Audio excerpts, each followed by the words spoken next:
معروف پاکستانی گلوکارہ میڈم نور جہاں نے بطور چائلڈ آرٹسٹ ہندوستان میں اپنے کریئر کا آغاز کیا تھا اور وہ تقسیم ہند سے پہلے سب سے زیادہ مطلوب نوجوان فنکارہ تھیں۔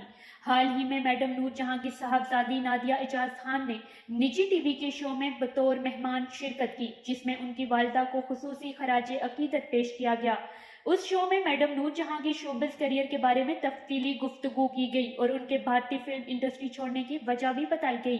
شو کے میزبان اور فیشن ڈیزائنر دیپک پروانی نے انکشاف کیا کہ میڈم نور جہاں نے بھارتی فلم انڈسٹری کو صرف پاکستان اور اپنے ہم وطنوں کے لیے چھوڑا تھا۔ میڈم نور جہاں کا بھارتی فلم انڈسٹری چھوڑنے کے اپنے فیصلے کے بارے میں کہنا تھا کہ میں اسی جگہ واپس جاؤں گی جہاں میں پیدا ہوئی تھی۔ بھارتی فلم انڈسٹری چھوڑنے کا فیصلہ کرنے کے بعد میڈم نور جہاں نے لاہور میں اپنے شوہر کے ساتھ مل کر شاہ نور اسٹوڈیو قائم کیا اور پاکستانی فلم انڈسٹری کے لیے ایک بالکل نئی تحریک شروع کی۔ پاکستانی فلموں کے لیے پنجابی اور اردو زبان میں ان گنت ہٹ گانے گائے اور انہیں ملکہ ترنم کے خطاب سے نوازا گیا۔